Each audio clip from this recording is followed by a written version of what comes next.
എന്താണ് ട്രെൻഡ് എന്നത് മനസ്സിലാകും. അവസാന പ്രതീക്ഷകളും കാത്തിരിപ്പും എന്താണ് എന്നതാണ് യങ് ഇന്ത്യയിൽ നമ്മൾ പരിശോധിക്കുന്നത്. ഇത്തവണ വിധിയെഴുതിയ 100 കോടിയോളം വരുന്ന 97 കോടി ജനങ്ങളിൽ വലിയൊരു ഭാഗം യുവാക്കളായിരുന്നു. 20 കോടി യുവാക്കൾ എന്താണ് ചിന്തിച്ചത്, അവർ എന്താണ് ആഗ്രഹിച്ചത്, അതുപോലെ ഒരു ഇന്ത്യ സാധ്യമാകുമോ, അതുപോലെ ഒരു ഭരണം ഉണ്ടാകുമോ? അവസാനവട്ട പ്രതീക്ഷകളിലേക്ക് നമ്മൾ കടക്കുകയാണ്. നമുക്കൊപ്പം അതിഥികൾ ചേരുന്നു. ഒപ്പം അവരോട് ചോദ്യങ്ങൾ ഉന്നയിക്കാൻ, അവരോട് പ്രതീക്ഷകൾ, അവസാനവട്ട പ്രതീക്ഷകൾ പങ്കുവെക്കാനുള്ള മറ്റതിഥികളും യുവാക്കളായ കുറെ അതിഥികളും നമുക്കൊപ്പമുണ്ട്.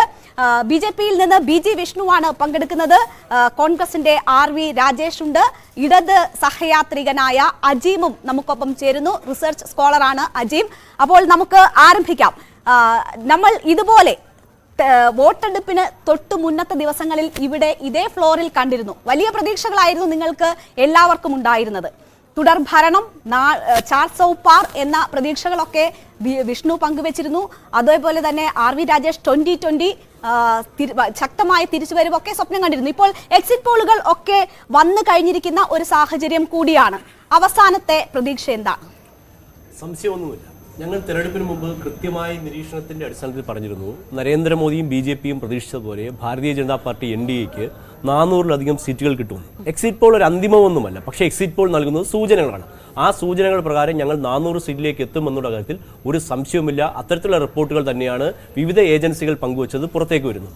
ശരി, ഏജൻസികളുടെ ഇപ്പോൾ പുറത്തു വന്ന റിസൾട്ടിൽ വിശ്വാസം അർപ്പിക്കുകയാണ് BJP. ഞാൻ ഏജൻസികൾ പങ്കുവച്ചതിനേക്കാൾ വലിയ മുന്നേറ്റം ഭാരതീയ ജനതാ പാർട്ടി NDAക്ക് ഉണ്ട്. ശരി, തുടക്കത്തിൽ ഉണ്ടായിരുന്ന 400 പാർ എന്ന പ്രതീക്ഷ വീണ്ടും പങ്കുവെക്കുകയാണ് BJP പ്രതിനിധി RV രാജേഷ്. എന്താണ് സാഹചര്യം? വലിയ ആശ്വാസകരമായ ഫലമല്ല എക്സിറ്റ് പോളുകളിലൂടെ പുറത്തു വന്നത്. അതിന്റെ ഒരു ആവർത്തനമാണോ, അതോ ഏതെങ്കിലും അത്ഭുതം ഇപ്പോഴും പ്രതീക്ഷിക്കുന്നുണ്ടോ?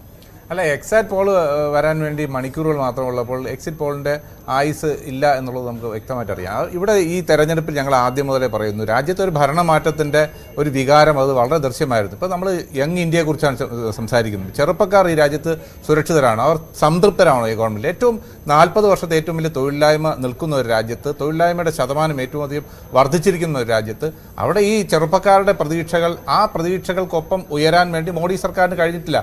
അതുകൊണ്ടൊരു ഭരണമാറ്റം രാജ്യത്തിൻ്റെ എല്ലാ ഭാഗത്തും ദൃശ്യമാണ്. അത് തീർച്ചയായും തെരഞ്ഞെടുപ്പിൽ പ്രതിഫലിക്കുമെന്നുള്ള കാര്യത്തിൽ സംശയമില്ല.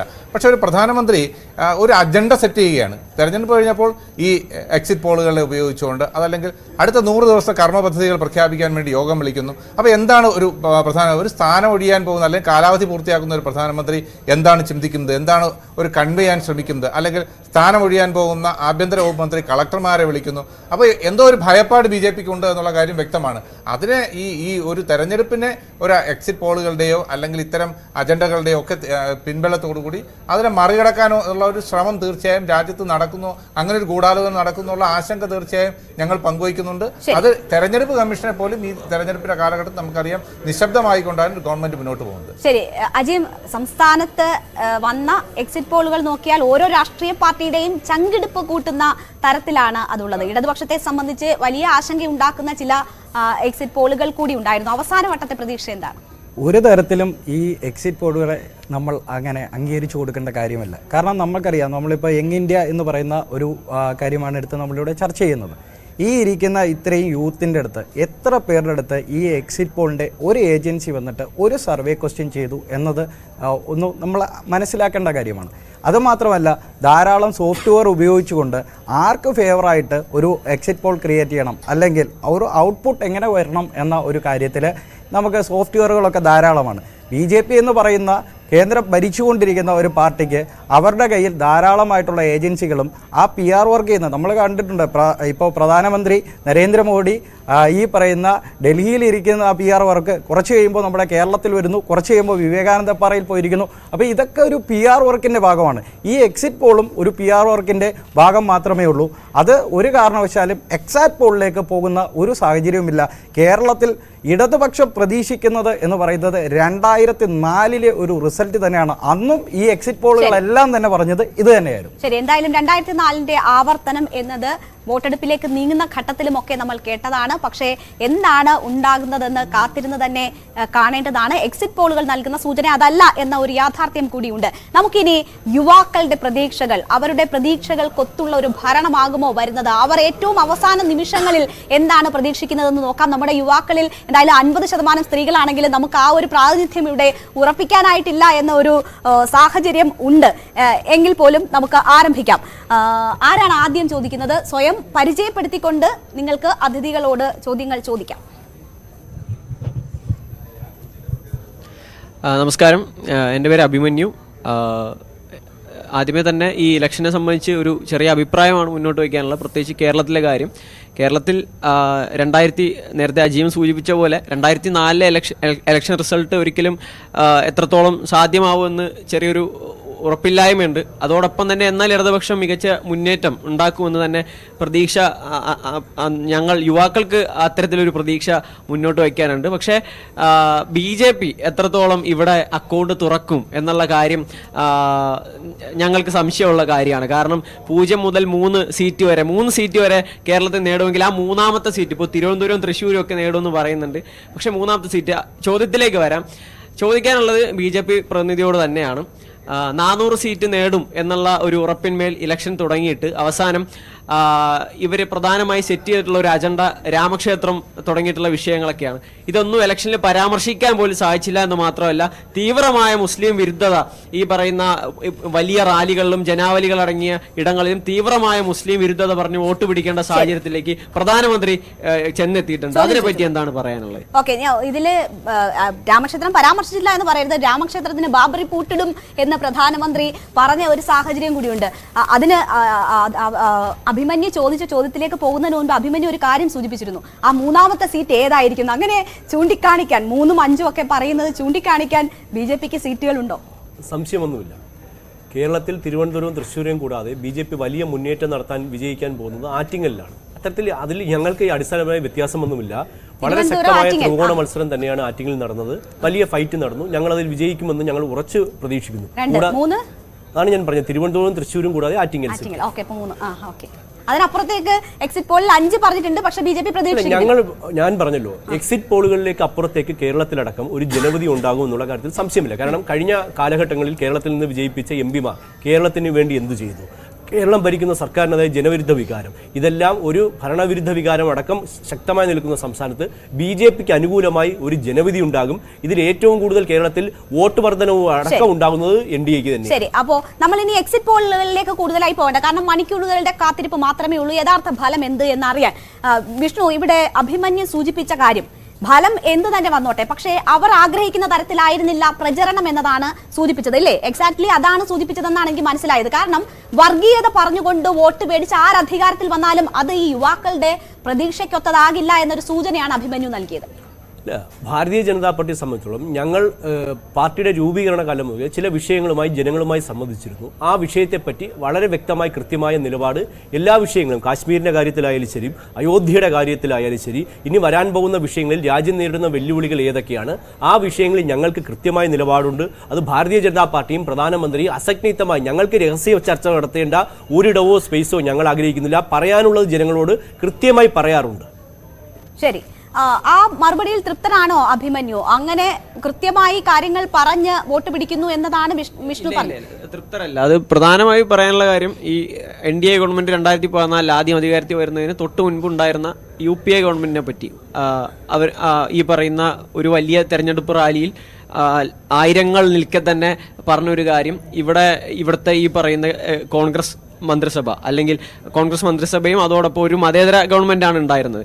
അത്തരത്തിലൊരു ഗവൺമെന്റിനെ പറ്റി ഇവിടുത്തെ മുസ്ലിങ്ങളെയാണ് ഇവർ കൈകാര്യം ചെയ്യുന്നതെന്ന്, ഇവിടുത്തെ ഹിന്ദുക്കളുടെ കെട്ടുതാലി വരെ വിറ്റ് അല്ലെങ്കിൽ വീട്ടമ്മമാരുടെ കെട്ടുതാലി പോലും വിൽക്കാനായിട്ടാണ് ഇവിടെ ഈ ഗവൺമെന്റുകൾ നിലനിൽക്കുന്നതെന്ന് പറഞ്ഞ് വോട്ട് പിടിക്കേണ്ട ഒരു സാഹചര്യം നിലവിൽ ഉണ്ടായിട്ടുണ്ടെങ്കിൽ അത് പരിശോധിച്ചു പോകേണ്ട കാര്യം തന്നെയാണ്. ഗുരുതരമായ ഒരു പ്രശ്നം. അതും ഒരു രാജ്യത്തിന്റെ പ്രധാനമന്ത്രിയാണത് പറയുന്നത്. അതെ, നിങ്ങൾ 400 പാർ പറയുമ്പോൾ നിങ്ങൾക്ക് തുടർ ഭരണം ഉറപ്പായിരുന്നു. ഇപ്പോൾ നിങ്ങൾ പറയുന്നു ഈ എക്സിറ്റ് പോൾ 370 വരെ സീറ്റുകൾ പ്രവചിച്ച എക്സിറ്റ് പോളുകളെക്കാൾ കൂടുതലായിരിക്കും നിങ്ങളുടെ റിസൾട്ട്, ആക്ച്വൽ റിസൾട്ട് എന്ന് പറയുമ്പോൾ എന്തിന് നിങ്ങൾ പിന്നെ വർഗീയത പറഞ്ഞു എന്നതാണ് അവരുടെ ചോദ്യം. അല്ല, UPA സർക്കാർ അധികാരത്തിലിരുന്ന കാലഘട്ടത്തിലെല്ലാം ചില നയങ്ങൾ രൂപീകരിക്കുന്നത്. ആ നയങ്ങൾ പരസ്യമായി അന്നത്തെ പ്രധാനമന്ത്രി മൻമോഹൻ സിംഗ് അടക്കം തന്റെ പ്രസംഗത്തിൽ പറഞ്ഞത് അത് വളരെ കൃത്യമായി നോട്ട് ചെയ്തുകൊണ്ടാണ് പ്രധാനമന്ത്രി സംസാരിച്ചത്. കാരണം അദ്ദേഹം അധികാരത്തിലിരിക്കുമ്പോൾ ഏതെങ്കിലും ഒരു പക്ഷത്തിന്റെ ഭാഗമായി സംസാരിക്കുമ്പോൾ അതിനെതിരായ ശബ്ദമുണ്ടാകും, സ്വാഭാവികം. UPA ആണ് വീണ്ടും അധികാരത്തിലെത്തിയാൽ ഇത്തരത്തിലുള്ള സാഹചര്യങ്ങൾ രാജ്യത്ത് വീണ്ടും ആവർത്തിക്കപ്പെടും. കൂടാതെ UPA സർക്കാരിന്റെ കാലഘട്ടത്തിൽ കമ്മ്യൂണൽ വയലൻസ് ആക്ട് എന്ന ഒരു ബില്ല് കൊണ്ടുവരികയും ഒരു വിഭാഗത്തെ മുഴുവൻ പ്രതി ചേർക്കാൻ, യാതൊരു വിചാരണയും കൂടാതെ പ്രതി ചേർക്കാനും ഒരു വിഭാഗത്തെ സംരക്ഷിക്കാൻ അടക്കമുള്ള നിയമങ്ങൾ പാർലമെന്റിൽ കൊണ്ടുവരാനുള്ള വലിയ ശക്തമായ ശ്രമങ്ങൾ നടത്തുകയും പക്ഷേ BJPയുടെയും NDAയുടെയും എതിർപ്പ് മൂലമാണ് അത്തരത്തിലുള്ള ബില്ലുകൾ സഭ കാണാതെ പുറത്തേക്ക് പോയതുണ്ട്. അപ്പോൾ ആ കാര്യങ്ങൾ ഞങ്ങൾ അസംഗീതമായി തന്നെ ജനങ്ങളോട് തുറന്നു പറഞ്ഞിട്ടുണ്ട്. അങ്ങനെ ഒരു അഭിപ്രായം നിങ്ങളിൽ മറ്റാർക്കെങ്കിലും ഉണ്ടോ? ആ വർഗീയത ആളിക്കത്തിച്ചുകൊണ്ടുള്ള പ്രചരണമാണ് നടന്നത്, ഈ റിസൾട്ട് എന്തായാലും അത് നിങ്ങൾ ആഗ്രഹിച്ച ഒരു പ്രചരണത്തിന് ശേഷം ഉണ്ടാകുന്ന റിസൾട്ട് അല്ല എന്നൊരു അഭിപ്രായം നിങ്ങളിൽ ആർക്കെങ്കിലും ഉണ്ടോ?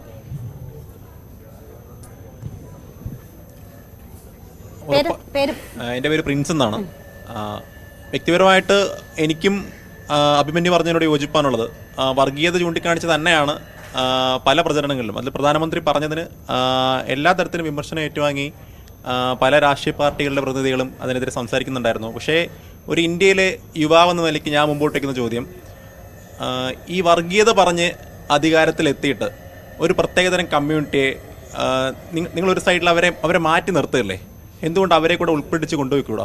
അല്ല, നരേന്ദ്രമോദി സർക്കാർ കഴിഞ്ഞ 10 വർഷക്കാലത്തെ ഭരണം പൂർത്തിയാക്കിയപ്പോൾ നിരവധി പദ്ധതികളും ക്ഷേമ പ്രവർത്തനങ്ങളും രാജ്യത്ത് നടപ്പിലാക്കിയിട്ടുണ്ട്. ഇതിൽ ഒരിടത്ത് പോലും ഒരു മതവിഭാഗത്തിനും വേണ്ടി പ്രത്യേകമായി ഒരു പദ്ധതിയോ നിലപാടോ സ്വീകരിച്ചിട്ടില്ല. ഈ രാജ്യത്തെ മുഴുവൻ പൗരന്മാർക്കും ഗുണപ്രദമാകുന്ന രീതിയിൽ മാത്രമേ സർക്കാർ നിലപാടെടുത്തിട്ടുള്ളൂ. RV, ഇതിൽ കോൺഗ്രസിന്റെ അഭിപ്രായം എന്താണ്? റിസൾട്ട് എന്തായാലും അത് വർഗീയത പറഞ്ഞിട്ടല്ലേ വരുന്നതെന്ന് യുവാക്കൾ ചോദിക്കുന്നു. അപ്പോൾ ഞങ്ങളുടേത് അങ്ങനെയല്ല എന്ന് പൂർണ്ണമായും പറയാൻ നിങ്ങൾക്ക് കഴിയുന്ന ഒരു സാഹചര്യമുണ്ടോ? അല്ല, ഞങ്ങളൊരു തെരഞ്ഞെടുപ്പിലും അങ്ങനെ വർഗീയതയും ജാതിയും ഒക്കെ പറഞ്ഞ് വോട്ട് പിടിക്കുന്ന ഒരു പാർട്ടിയല്ല. കോൺഗ്രസ് എല്ലാ കാലഘട്ടത്തിലും മതേതരത്വം ഉയർത്തിപ്പിടിച്ച് തന്നെയാണ് മുന്നോട്ട് പോയിട്ടുള്ളത്. അതുകൊണ്ട് തന്നെ തെരഞ്ഞെടുപ്പുകളിൽ ഇത്തരം പ്രചരണങ്ങൾ നടത്തുന്നതിന് ഞങ്ങൾ പൂർണ്ണമായി എതിരാണ്. BJPയുടെ പറഞ്ഞ ശ്രീ വിഷ്ണു സൂചിപ്പിച്ച ചില കാര്യങ്ങളുണ്ട്. നമ്മൾ ഈ തെരഞ്ഞെടുപ്പിൽ നമ്മൾ ആലോചിക്കേണ്ടത്, എല്ലാ തെരഞ്ഞെടുപ്പുകളിലും BJPക്ക് മുദ്രാവാക്യം ഉണ്ടായിരുന്നു. ഇപ്പോൾ 2004 തെരഞ്ഞെടുപ്പിൽ അന്ന് BJP പറയുന്നു ഇന്ത്യ ഈസ് ഷൈനിങ് എന്ന് പറഞ്ഞു, അല്ലെങ്കിൽ അതിനുശേഷം സബ്കെ സാത്ത് സബ്കെ വികാസ്, അതൊന്നും നടപ്പാക്കിയില്ല എങ്കിൽ പോലും ആ തെരഞ്ഞെടുപ്പുകളിലൊക്കെ പറഞ്ഞ കാര്യങ്ങൾ നടപ്പാക്കി ഒരു മുദ്രാവാക്യം BJPക്ക് ഉണ്ട്. ഈ തെരഞ്ഞെടുപ്പിൽ എന്താ BJPയുടെ മുദ്രാവാക്യം? ഒരു ഗ്യാരണ്ടി ഇല്ല. 50 രൂപയ്ക്ക് പെട്രോൾ കൊടുക്കുമെന്ന് പറഞ്ഞ ഗ്യാരണ്ടിയാണുള്ളത്. അപ്പോൾ കള്ളത്തരങ്ങൾ മാത്രമാണ്. ചെറുപ്പക്കാർക്ക് തൊഴിൽ കൊടുക്കുമെന്നുള്ള ഗ്യാരണ്ടിയാണുള്ളത്. അതോടൊപ്പം ഗ്യാസ് സിലിണ്ടറിന്റെ വില കുറയ്ക്കുമെന്ന് പറഞ്ഞ ഗ്യാരണ്ടിയാണുള്ളത്. ഇതൊന്നും കുറച്ചിട്ടില്ല. 414 രൂപയുടെ ഗ്യാസ് രാജേഷ് ചോദിച്ച മുദ്രാവാക്യം വേണമെങ്കിൽ എത്ര എണ്ണം തരാം എന്നറിയാവോ? അതുപോലും ഒരു രാജ്യത്തെ ജനങ്ങളെ ഒന്നാകെ ബാധിക്കുന്ന, അല്ലെങ്കിൽ അവരുടെ ജീവിത നിലവാരം മെച്ചപ്പെടുത്തുമെന്ന് പറയുന്ന, അല്ലെങ്കിൽ ചെറുപ്പക്കാർക്ക് പ്രതീക്ഷ നൽകുന്ന ഒരു മുദ്രാവാക്യം പോലും ഈ തെരഞ്ഞെടുപ്പിൽ കൊടുക്കാൻ BJP കഴിഞ്ഞിട്ടില്ല. പക്ഷേ അതിന് പകരമാണ് പച്ചയായ വർഗീയത ഈ തെരഞ്ഞെടുപ്പിൽ എല്ലാ രംഗത്തും പ്രധാനമന്ത്രിയെ ഉപയോഗിക്കുന്നു പറഞ്ഞാൽ ഏറ്റവും ലജ്ജാകരമാണ്. ഒരു രാജ്യത്തെ സംബന്ധിച്ചിടത്തോളം ആ രാജ്യത്തിന്റെ പ്രധാനമന്ത്രി ലോകത്തിന് മുന്നിൽ ആ രാജ്യത്തെ മുഴുവൻ ജനങ്ങളെയും ഉൾക്കൊള്ളുന്ന ഒരു പ്രധാനമന്ത്രിയാണ്. ആ പ്രധാനമന്ത്രി തന്നെ നിന്നുകൊണ്ട് പറയുകയാണ് ഒരു വിഭാഗത്തെ ഈ രാജ്യത്തിൻ്റെ അരികുവൽക്കരിക്കുകയും അവരെ അന്യവൽക്കരിക്കുകയും ഒക്കെ ചെയ്യുന്നത് നമ്മൾ ഒരിക്കലും ഇന്ത്യയുടെ ചരിത്രത്തിൽ കാണാത്ത ഒരു സംഭവങ്ങളാണ് ഈ രാജ്യത്ത് അരങ്ങേറിക്കൊണ്ടിരിക്കുന്നത്. അങ്ങനെ ഒരു സാഹചര്യമുണ്ടോ? ഇപ്പോൾ RV രാജേഷ് സൂചിപ്പിച്ചു, കൃത്യമായ ഒരു മുദ്രാവാക്യം പോലുമില്ല. അങ്ങനെ യൂത്തിനെ ഇൻസ്പയർ ചെയ്യുന്നതൊന്നും ഈ തെരഞ്ഞെടുപ്പിൽ ഉണ്ടായിരുന്നില്ലേ? പേരെന്താ?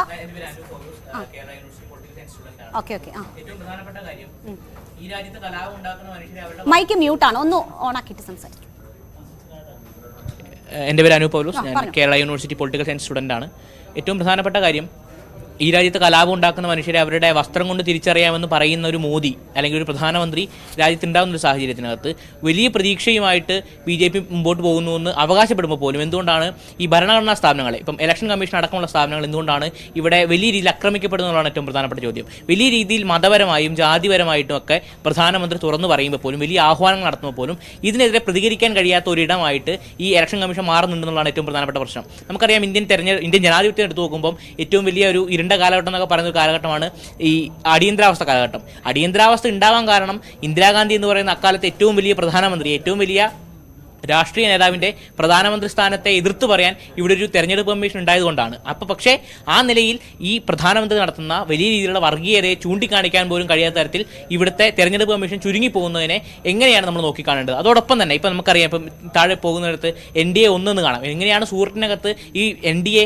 ഏകപക്ഷീയമായി വിജയിക്കുന്നത്? അവിടെ ഈ 7 സ്വതന്ത്ര സ്ഥാനാർത്ഥികൾ ഒറ്റയടിക്ക് പത്രിക പിൻവലിക്കുന്നു. അവിടെ പത്രിക സമർപ്പിച്ച കോൺഗ്രസ് സ്ഥാനാർത്ഥിയുടെ പത്രിക ഏകപക്ഷീയമായിട്ട് തെരഞ്ഞെടുപ്പ് കമ്മീഷൻ പിന്തള്ളുന്നു. ഇതെങ്ങനെയാണ് നോക്കുന്നത്? മറിക്കപ്പെടുന്നു എന്ന ഒരു സാഹചര്യം ചൂണ്ടിക്കാണിക്കുന്നുണ്ട്. ഏറ്റവും ഒടുവിൽ അമിത്ഷാ കളക്ടർമാരെ വിളിച്ചതുൾപ്പെടെയുള്ള വിഷയങ്ങൾ ഈ സംവിധാനത്തെ ആകെ ഇല്ലായ്മ ചെയ്ത് ഒരു ജയം എന്ന നിങ്ങളുടെ ലക്ഷ്യത്തിലേക്ക് എത്താൻ അതിനെ എല്ലാം ഇല്ലായ്മ ചെയ്യുന്നു എന്നുള്ള വിമർശനത്തിലാണ് എത്തുന്നത്. അല്ല, ഭാരതീയ ജനതാ പാർട്ടി തെരഞ്ഞെടുപ്പിൽ മത്സരിക്കുന്നത് വിജയിക്കാൻ വേണ്ടി തന്നെയാണ്, അല്ല പരാജയപ്പെടാൻ വേണ്ടിയല്ല. രാഷ്ട്രീയപരമായി ജനാധിപത്യപരമായി ഏതെല്ലാം രീതിയിൽ ഞങ്ങൾക്ക് മുന്നോട്ട് പോകാൻ കഴിയുമോ ആ മേഖലയിലെല്ലാം പ്രയത്നിച്ചുകൊണ്ട് ഞങ്ങൾ മുന്നോട്ട് പോകും. കോൺഗ്രസിന്റെ പത്രിക തള്ളിയതിന്റെ ഉത്തരവാദി ആർക്കാണ്? അത് ഞങ്ങൾക്കാണോ? അല്ലല്ലോ, അത് കോൺഗ്രസിനോട് ചോദിക്കേണ്ട ചോദ്യമാണ്. അവരുടെ പത്രിക തള്ളിപ്പോയതിന്റെ ഉത്തരവാദിത്വം അവർക്കാണ്. കഴിഞ്ഞ തെരഞ്ഞെടുപ്പിൽ ഞങ്ങളുടെ സ്ഥാനാർത്ഥിയുടെ പത്രിക കേരളത്തിൽ തള്ളിപ്പോയിട്ടുണ്ടല്ലോ, അതിന്റെ ഉത്തരവാദിത്വം ഞങ്ങൾക്ക് തന്നെയാണ്, ഞങ്ങൾ പറഞ്ഞല്ലോ. അതുപോലെ കോൺഗ്രസിന് സ്ഥാനാർത്ഥി ഇല്ലാത്തതിന്റെ ഉത്തരവാദിത്വം അവർക്ക് മാത്രമാണ്. ഇലക്ഷൻ കമ്മീഷൻ രാജ്യത്തിന് ഭരണഘടനാ സ്ഥാപനമാണ്, അല്ലാതെ സർക്കാരിന്റെ ഏതെങ്കിലും ഒരു വകുപ്പിൽപ്പെട്ട സ്ഥാപനമല്ല. അവർക്ക് സ്വതന്ത്രമായി നീതിയുക്തമായി എല്ലാ കാര്യങ്ങളിലും തീരുമാനമെടുക്കാനുള്ള പൂർണ്ണമായ സ്വാതന്ത്ര്യമുണ്ട്. അല്ലാതെ പ്രധാനമന്ത്രിയുടെയോ ആഭ്യന്തരമന്ത്രിയുടെയോ ഇച്ഛയ്ക്കനുസരിച്ചല്ല രാജ്യത്തെ ഇലക്ഷൻ കമ്മീഷൻ പ്രവർത്തിക്കുന്നത്. പക്ഷേ അങ്ങനെ ഒരു ബോധ്യം ജനങ്ങളിലില്ല എന്ന് വേണമല്ലോ യുവാക്കളിൽ നിന്ന് ഉയരുന്ന ഈ ചോദ്യത്തിൽ നിന്ന് മനസ്സിലാക്കാൻ. എല്ലാവർക്കും ബാധകമായ പെരുമാറ്റച്ചട്ടം നിങ്ങൾക്ക് ബാധകമല്ലാതാകുന്നു. പ്രധാനമന്ത്രി ആരോപണ വിധേയനാകുമ്പോൾ അവിടെ പാർട്ടിയുടെ അധ്യക്ഷന് നോട്ടീസ് അയക്കുന്ന തരത്തിലേക്ക് തെരഞ്ഞെടുപ്പ് കമ്മീഷന്റെ നടപടികൾ മാറുന്നു. അതൊക്കെ യുവാക്കളിൽ സംശയം ഉളവാക്കുന്നുണ്ട്. അല്ല, ഭാരതീയ ജനതാ പാർട്ടിക്കെതിരെ ഒരു രാഷ്ട്രീയ കക്ഷി തെരഞ്ഞെടുപ്പ് കമ്മീഷനെ സമീപിച്ചാൽ സ്വാഭാവികമായി അതിന്റെ അധ്യക്ഷനാണ് അതിന് ഉത്തരം നൽകേണ്ടത്, അധ്യക്ഷനാണ് മറുപടി നൽകേണ്ടത്. അത് കൃത്യമായി അദ്ദേഹം നൽകിയിട്ടുണ്ട്. എന്ത് നടപടി എടുക്കണമെന്നുള്ള കാര്യത്തിൽ ഓരോ വസ്തുതകളും പരിശോധിച്ചതിനാണ് ഭരണഘടനാ സ്ഥാപനമായ ഇലക്ഷൻ കമ്മീഷൻ തീരുമാനം. നമുക്ക് അത്യാവശ്യമായി ഒരു ഇടവേളയിലേക്ക് പോകേണ്ടതുണ്ട്. അജീമിലേക്ക് നമുക്ക് വരാം. കേരളത്തിന്റെ സാഹചര്യങ്ങൾ കൂടി നമുക്ക് പരിശോധിക്കണം. യുവാക്കളുടെ പ്രതീക്ഷകളുമായി ബന്ധപ്പെടുത്തി നോക്കുമ്പോൾ ചെറിയൊരു ഇടവേളയ്ക്ക് ശേഷം തിരിച്ചെത്താം.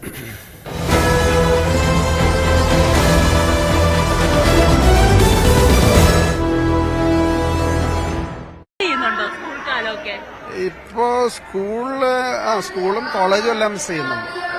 ഇപ്പൊ സ്കൂളിലും കോളേജിലേക്ക് കൂടി ഒന്നും കൂടി പോയാൽ കൊള്ളാമെന്നുണ്ട്. പുതിയ അധ്യയന വർഷത്തിന് ഇന്ന് തുടക്കം. സംസ്ഥാനതല പ്രവേശനോത്സവത്തിന്റെ ഉദ്ഘാടനം Ernakulam Elamakkara government higher secondary സ്കൂളിൽ മുഖ്യമന്ത്രി പിണറായി വിജയൻ നിർവഹിക്കും. കുരുന്നുകളെ സ്വീകരിക്കാൻ വിദ്യാലയങ്ങൾ സജ്ജമായി കഴിഞ്ഞു. 39.94 ലക്ഷം വിദ്യാർത്ഥികളാണ് സ്കൂളുകളിലേക്ക് ഇന്നെത്തുക. പൊതുവിദ്യാലയങ്ങളിൽ 2.44 ലക്ഷം കുട്ടികളാണ് 1ാം ക്ലാസ്സിലേക്ക് പ്രവേശനം നേടിയത്. പുതുക്കിയ പാഠഭാഗങ്ങളാണ് ഇത്തവണ കുട്ടികളെ കാത്തിരിക്കുന്നത്. വിവിധ ജില്ലകളിൽ നിന്ന് ഞങ്ങളുടെ റിപ്പോർട്ടർമാർ സജ്ജമാണ്. ആദ്യം എറണാകുളത്തേക്കാണ് പോകുന്നത്. എറണാകുളത്ത് നവമി ദിനേശ് ഉണ്ട്. നവമി, അങ്ങനെ 2 മാസത്തെ ഇടവേളയ്ക്ക് ശേഷം ഒരുപാട് പിണക്കങ്ങളും ഒക്കെയായി കുഞ്ഞുങ്ങൾ വിദ്യാലയ മുറ്റത്തേക്ക് എത്തുകയാണ്. നവമി ഉള്ളത് ഒരു വിദ്യാലയത്തിന് മുൻപിലാണെന്ന് പ്രതീക്ഷിക്കുന്നു. പ്രവേശന ഉദ്ഘാടനം അല്പസമയത്തിനകം മുഖ്യമന്ത്രി ഉദ്ഘാടനം ചെയ്യും. എന്താണ് വിശേഷങ്ങൾ? ഏറ്റവും പുതിയ വിവരങ്ങൾ.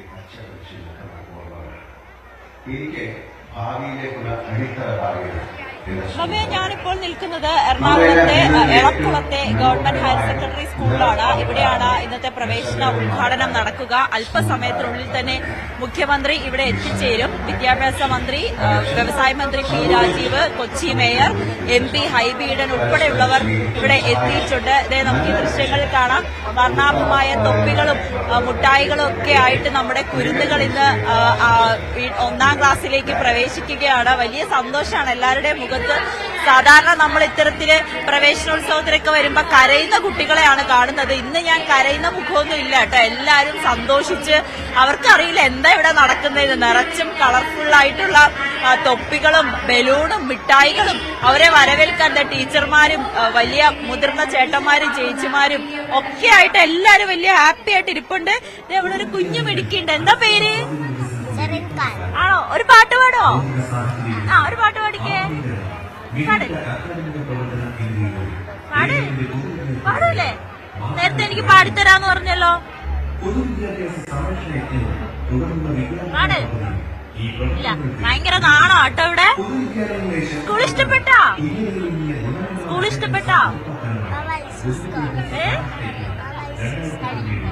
സ്കൂൾ ഇഷ്ടപ്പെട്ടാ? കൂട്ടുകാരെയൊക്കെ കിട്ടിയോ? ആളൊന്നും മിണ്ടുന്നില്ല. എന്താ മോന്റെ പേര്?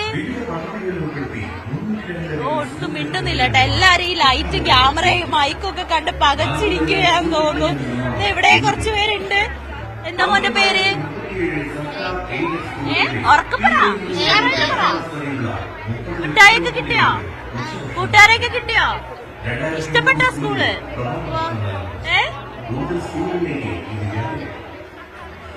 ഹായ്. എന്താണ് ഒരു ഉഷാറില്ലാത്ത ആർക്കും? ഇഷ്ടപ്പെട്ടില്ലേ സ്കൂള്? ഇഷ്ടപ്പെട്ട. ഈ തൊപ്പിയൊക്കെ കൊള്ളാലോ. ഇത് ആരാ ഈ തൊപ്പി വെച്ചിരുന്നത്? ടീച്ചറാണോ? കൂട്ടുകാരെയൊക്കെ കിട്ടിയോ? എല്ലാരും പരിചയപ്പെട്ടോ? ആണോ? ബുക്കൊക്കെ മേടിച്ചോ? ബാഗൊക്കെ മേടിച്ചോ? എന്തൊക്കെ മേടിച്ചു? അത്രേ മേടിച്ചോളോ? കൊടയൊന്നും മേടിച്ചില്ല? മേടിച്ചു. ഇപ്പൊ ബുക്കും ബാഗും കൊടകളൊക്കെ ആയിട്ട് എല്ലാരും സ്കൂളിലേക്ക് വന്നിരിക്കുക. ഇപ്പൊ ഒരാളതെ മാസ്ക് ഒക്കെ വെച്ചിരിക്കുന്നുണ്ട് കേട്ടോ. ഇതെന്താണ് മാസ്ക് ഒക്കെ വെച്ച്?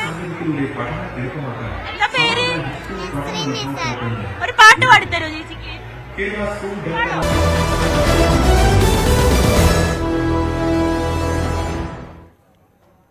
യങ് ഇന്ത്യയിലേക്ക് വീണ്ടും സ്വാഗതം. വർഗീയത പ്രധാന പ്രചരണ വിഷയമായതിലുള്ള യുവാക്കളുടെ അതൃപ്തി, അതാണ് നമ്മൾ ആദ്യഘട്ടത്തിൽ ചർച്ച ചെയ്തത്.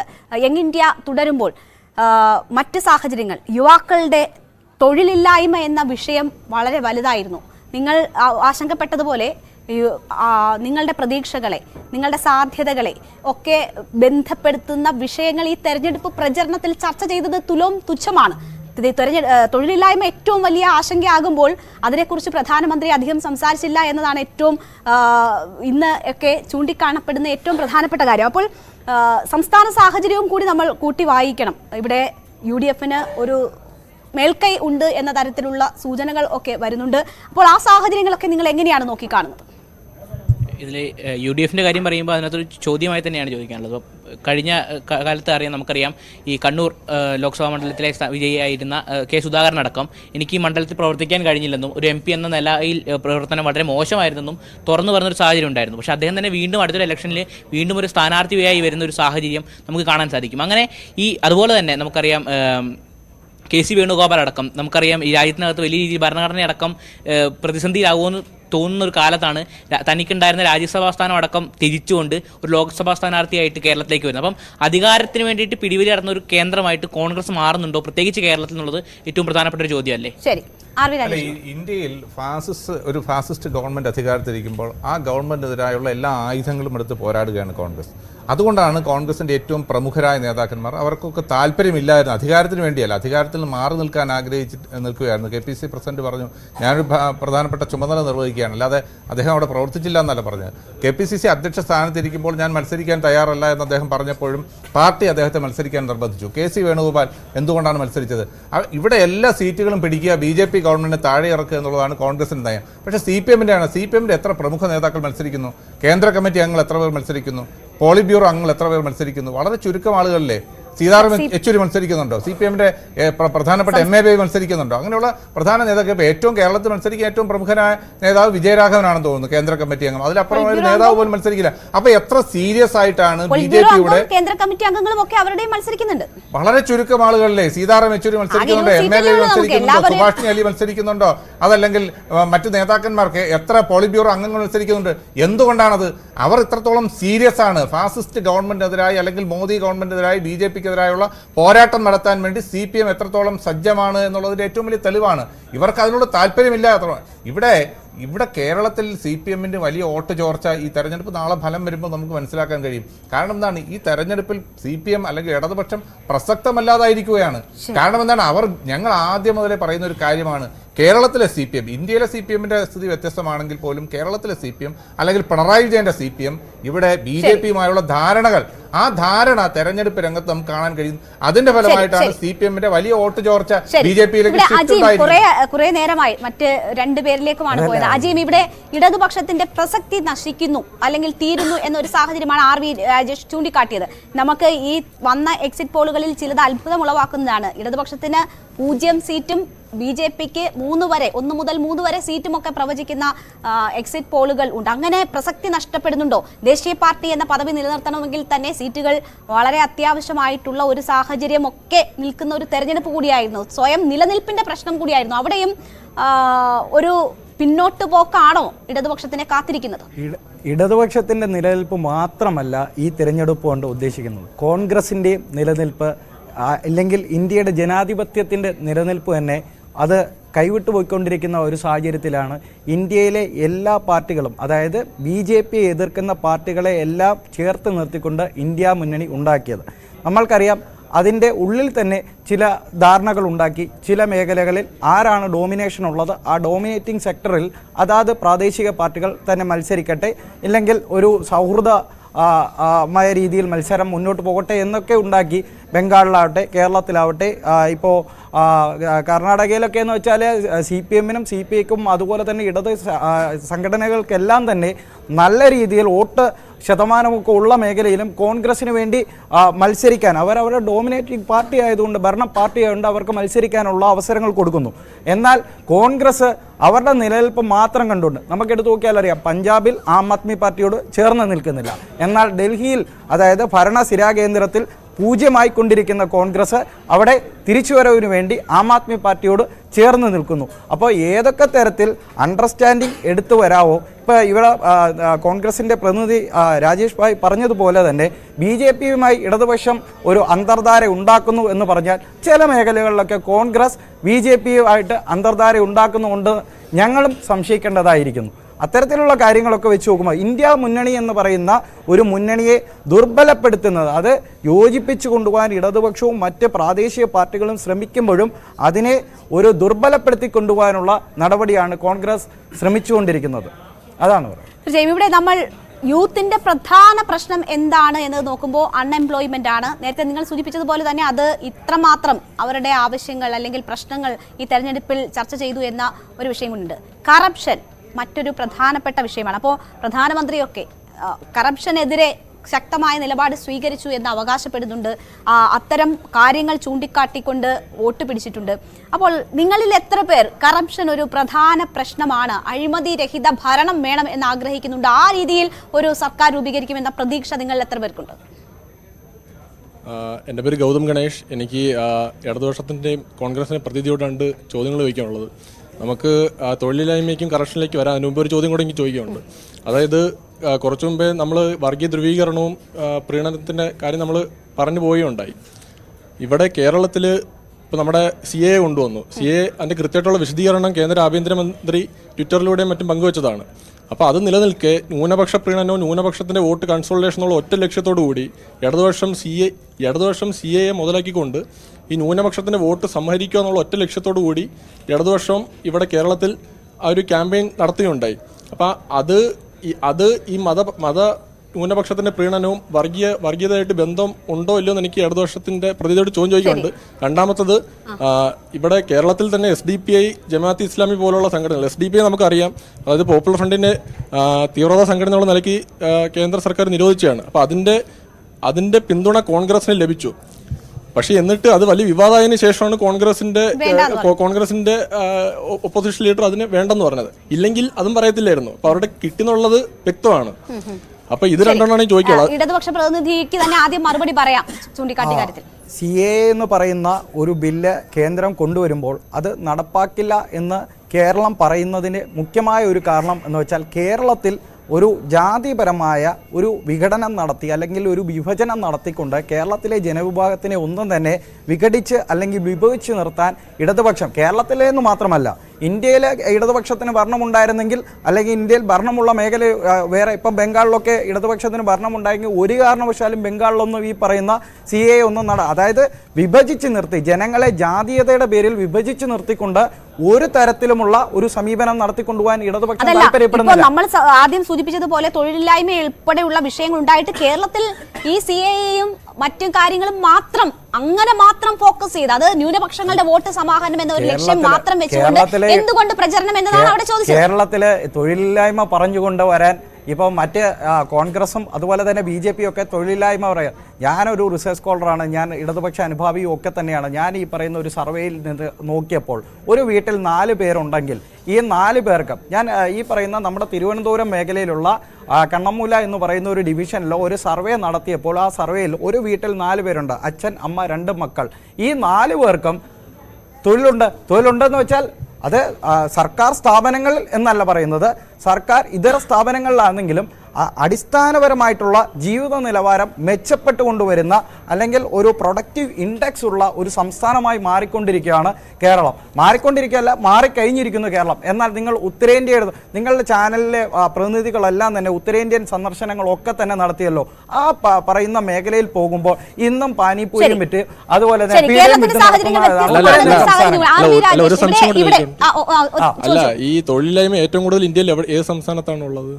തൊഴിലില്ലായ്മ എന്ന് പറയുന്നത് നിങ്ങൾ ഈ പറയുന്ന എംപ്ലോയ്മെന്റ് ഇൻഡെക്സ് ഒന്ന് നിങ്ങൾ പരിശോധിച്ച് നോക്കിയാൽ അറിയാം. എംപ്ലോയ്മെന്റ് ഇൻഡെക്സ് ഒന്ന് പരിശോധിച്ച് നോക്കിയാൽ അറിയാം. കേരളം ഇരിക്കുന്ന സ്ഥലവും ഉത്തരേന്ത്യൻ സംസ്ഥാനങ്ങൾ ഇരിക്കുന്നതും BJP ഭരിക്കുന്ന മേഖലയും ഒക്കെ ഇരിക്കുന്ന സ്ഥലം. ഈ പറയുന്ന എംപ്ലോയ്മെന്റ് ഇൻഡെക്സ് എന്ന് പറയുന്ന ഒരു കാര്യം അടിസ്ഥാനപ്പെടുത്തിയാണല്ലോ നമ്മൾ തൊഴിലില്ലായ്മയും അതുപോലെ തന്നെ ഈ മറ്റു കാര്യങ്ങളും എല്ലാം പറയുന്നത്. അതുപോലെ എക്കണോമിക് ഇൻഡെക്സ് പരിശോധിച്ച് കഴിഞ്ഞാലും ഈ പറയുന്ന തൊഴിലില്ലായ്മ എന്ന് പറയുന്നത് 30 വർഷം ഭരിച്ച ബംഗാളിൽ നിന്നാണ് ഏറ്റവും കൂടുതൽ ജനങ്ങൾ കേരളത്തിൽ വന്ന് തൊഴിൽ ചെയ്യുന്നത്. കാരണം 30 വർഷത്തിന്റെ CPM-ന്റെ ഭരണം ഒരു സംസ്ഥാനത്ത് സാമൂഹികമായും സാംസ്കാരികമായും രാഷ്ട്രീയപരമായും സാമ്പത്തികമായും നിങ്ങൾ 10 വർഷമായിട്ട് കേന്ദ്രം ഭരിക്കുന്നല്ലോ, നിങ്ങൾക്ക്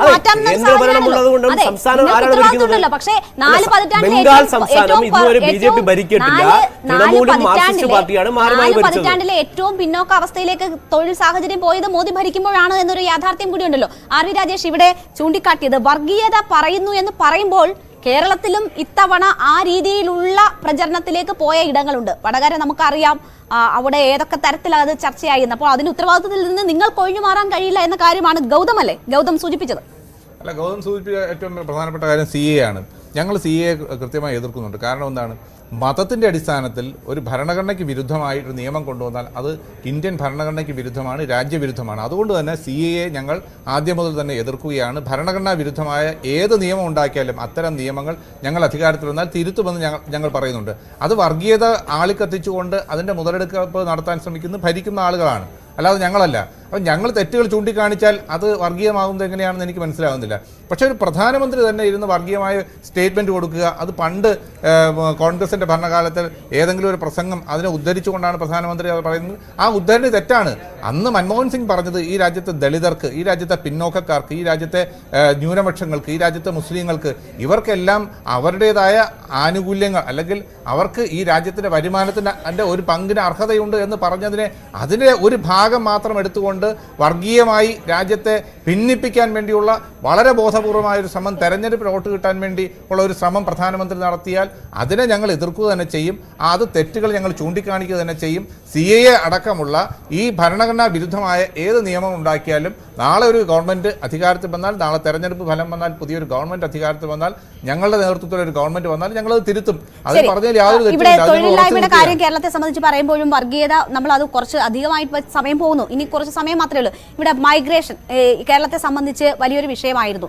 എന്തുകൊണ്ട് യുവാക്കൾ പുറത്തേക്ക് പോകുന്നു എന്നൊരു സാഹചര്യം ഉണ്ടല്ലോ. നമ്മുടെ സാമൂഹിക സാഹചര്യങ്ങളും പശ്ചാത്തലവും ഒന്നും അവരുടെ ആഗ്രഹത്തിനൊത്ത് വികസിക്കുന്നില്ല, വളരുന്നില്ല എന്നൊരു യാഥാർത്ഥ്യമുണ്ട്. അവിടെ നിന്ന് ആ വിഷയം ഒക്കെ അഡ്രസ്സ് ചെയ്യുന്ന രീതിയിലേക്ക് നിങ്ങളുടെ പ്രതീക്ഷയ്ക്കൊത്ത് ഉയർന്നിട്ടുണ്ടോ നമ്മളുടെ തെരഞ്ഞെടുപ്പ് പ്രചരണവും? ഇനി നിങ്ങൾ പ്രതീക്ഷിക്കുന്നത് എന്താണ്? നിങ്ങളുടെ ഈ ആവശ്യങ്ങളൊക്കെ അറിയുന്ന, അതിനനുസരിച്ച് നിൽക്കുന്ന ഒരു ഭരണകൂടം വരുമെന്ന് പ്രതീക്ഷിക്കുന്നുണ്ടോ? തീർച്ചയായിട്ടും അങ്ങനെ പ്രതീക്ഷയുള്ളപ്പോൾ പോലും അങ്ങനെ പ്രതീക്ഷയില്ലാത്തവരുടെ എണ്ണമാണ് കൂടുതലെന്നാണ് കഴിഞ്ഞ തെരഞ്ഞെടുപ്പിലെ വോട്ട് ചെയ്ത ആളുകളുടെ എണ്ണം പോലും തെളിയിക്കുന്നത്. പ്രത്യേകിച്ച് കേരളത്തിൽ, മധ്യ കേരളത്തിനകത്ത് യുവാക്കളുടെ എണ്ണത്തിൽ ഏകദേശം 50% മുതൽ 70% യുവാക്കൾ വോട്ട് ചെയ്യുന്നില്ല. കാരണം ഇവർ ഈ നാട്ടിലില്ല, അവർ വിദേശത്താണെന്നുള്ളതാണ്.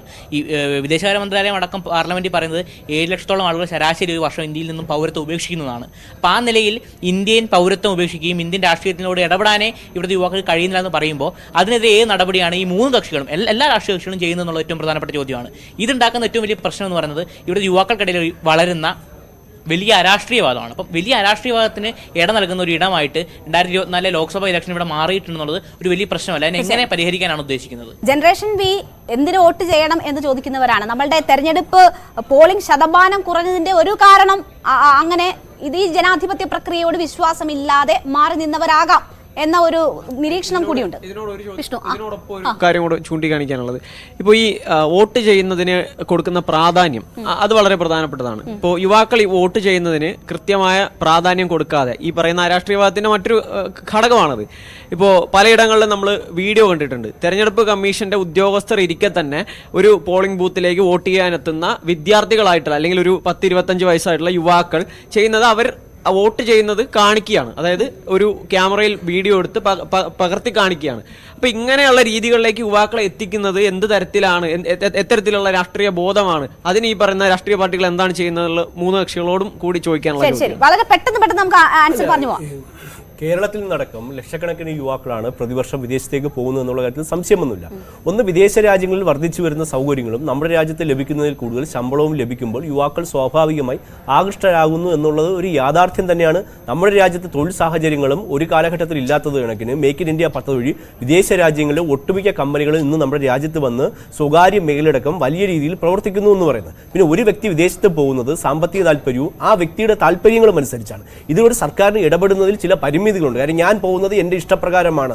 ഒരിക്കലും ഒരാൾ സാമൂഹിക സാഹചര്യങ്ങളിലുള്ള വെറുപ്പ് മൂലം പോകാം. ഇപ്പൊ ഈ വർഗീയതയൊക്കെ പറഞ്ഞ് വോട്ട് പിടിച്ചതാ, ഇനിയും നിങ്ങൾ തന്നെ അധികാരത്തിൽ വരുന്ന ഇനിയും അതിന്റെ ഒരു തുടർച്ചയാണോ എന്നുള്ളത് മടുപ്പാവാം ചിലപ്പോൾ. നരേന്ദ്രമോദി സർക്കാർ ഉള്ളത് കൊണ്ടാണ് വിദേശത്തേക്ക് പോകുന്നതെന്ന് പറഞ്ഞാൽ അത് ഒരിക്കലും ഉൾക്കൊള്ളാൻ കഴിയുന്നില്ല.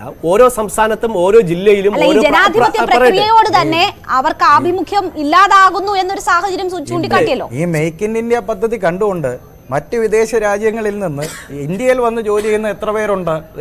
ഇമിഗ്രൻസിൻ്റെയും മൈഗ്രൻസിൻ്റെയും കറക്റ്റായിട്ടുള്ള കണക്ക് നിങ്ങൾ എടുത്ത് പരിശോധിച്ചാൽ ഇന്ത്യയിൽ നിന്നുള്ള മുഴുവൻ പേരെയും ഇപ്പോൾ മേക്ക് ഇൻ ഇന്ത്യക്ക് പകരം ടേക്ക് ഔട്ട് ഇന്ത്യ എന്ന് പറയേണ്ട ഒരു സാഹചര്യത്തിലേക്കാണ് വന്നിരിക്കുന്നത്. 140 കോടി ജനങ്ങളുള്ള ഇന്ത്യയിൽ ഏതൊരു കമ്പനി പ്രവർത്തിക്കാൻ വന്നാലും ഇവിടെ അവർക്ക് പോലും ജോലി, അവർക്ക് ലഭ്യമാകുന്ന തൊഴിൽ ഇന്ത്യക്കാർക്ക് തന്നെ തികയാൻ പറ്റാത്ത സാഹചര്യങ്ങളുണ്ട്. വിദേശത്ത് നിന്ന് അങ്ങനെ ജനങ്ങൾ വന്ന് ഇവിടെ തൊഴിൽ ചെയ്യുന്നില്ല എന്നൊരു യാഥാർത്ഥ്യം തന്നെയാണ്. അപ്പോൾ കൂടുതൽ തൊഴിലവസരങ്ങൾ വിദേശത്ത് കൂടുതൽ സാമ്പത്തിക ഭദ്രത ഉറപ്പുവരുന്നതിൽ ലഭ്യമാകുമ്പോൾ ചെറുപ്പക്കാർ അങ്ങോട്ട് പോകുന്ന ഒരു സ്വാഭാവിക പ്രക്രിയ മാത്രമാണെന്ന് ഞാൻ കരുതുന്നുള്ളൂ. അപ്പോൾ ജനാധിപത്യത്തിലുള്ള ഒരു രാഷ്ട്രീയ വർദ്ധിച്ചു വരുന്നുണ്ട്. ഇതൊരു കണക്കാക്കാൻ പറ്റും. അതൊരു ഭരണ വിജയമായി നമുക്ക് ഒരിക്കലും കണക്കാക്കാൻ പറ്റില്ലല്ലോ. അല്ല, ഞങ്ങൾ ഒരിക്കലും അതിനൊരു വിജയമായിട്ടൊന്നും കണക്കാക്കുന്നില്ല. കാലഘട്ടത്തിൻ്റെതായ സാമൂഹ്യ സാഹചര്യങ്ങളിൽ നല്ല രീതിയിൽ വ്യത്യാസം വരുന്നുണ്ട്. ഇന്ത്യ ഞാൻ പറഞ്ഞല്ലോ 140 കോടി ജനങ്ങളുള്ള ഒരു വലിയ രാജ്യമാണ്. ഈ രാജ്യത്തെ ഉള്ള ചെറുപ്പക്കാർ കൂടുതൽ തൊഴിലവസരങ്ങളും കൂടുതൽ സൗകര്യങ്ങളും ആഗ്രഹിക്കുന്നു എന്നുള്ളത് വസ്തുതാപരമായ യാഥാർത്ഥ്യം തന്നെയാണ്. ഇവിടെ ഭരണമാറ്റം ആഗ്രഹിക്കുന്ന അല്ലെങ്കിൽ അത് ഉണ്ടാകുമെന്ന് പ്രതീക്ഷിക്കുന്ന ആരെങ്കിലും ഉണ്ടോ? ഉണ്ട്, തീർച്ചയായും പ്രതീക്ഷയുണ്ട്. ഇന്ത്യ മുന്നണി വരും എന്ന് തന്നെ പ്രതീക്ഷ മുന്നോട്ട് വയ്ക്കുകയാണ്. പക്ഷേ ഇതിൽ പറയാനുള്ള ഒരു കാര്യം, സാമൂഹ്യ സാഹചര്യങ്ങൾ മാറുന്നതിനനുസരിച്ച് യുവാക്കൾ ഈ പറയുന്ന പുറം രാജ്യങ്ങളിലേക്ക് പോകുമെന്നാണ്. ഇവിടെ നൂറ്റാണ്ടുകൾ പിന്നിലേക്ക് ഒരു ആർഷഭാരത സംസ്കാരം ഇവിടെ കെട്ടിപ്പടുക്കാൻ ശ്രമിക്കുന്നതിന്റെ ഭാഗമായിട്ട് ചെയ്തു കൂട്ടുന്ന ഒത്തിരി കാര്യങ്ങളില്ലേ? അപ്പൊ അതൊക്കെ കണ്ടിട്ടാണോ അതിനോട് താല്പര്യമില്ലായിട്ടാണോ?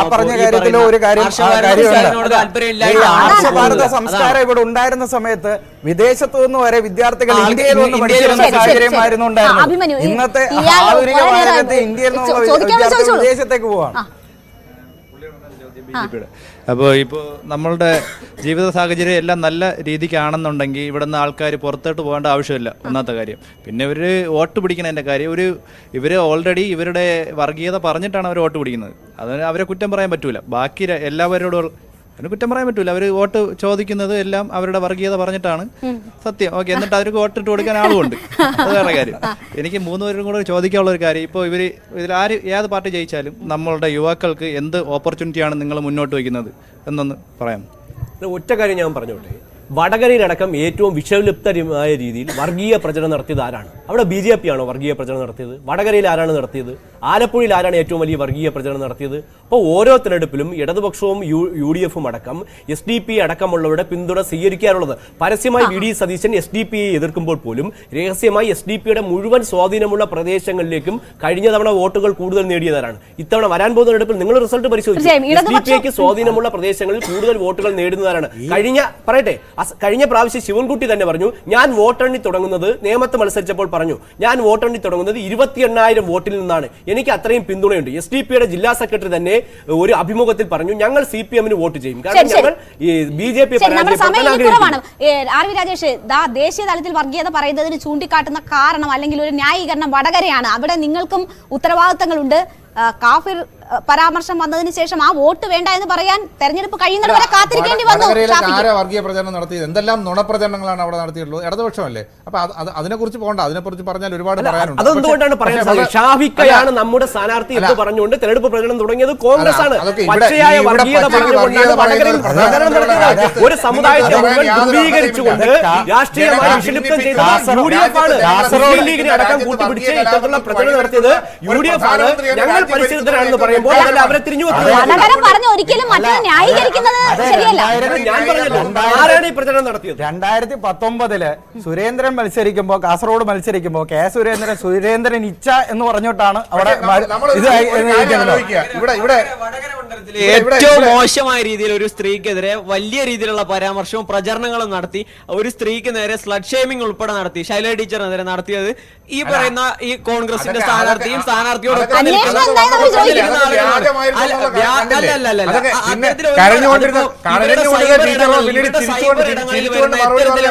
ഇവരുടെ സൈബർ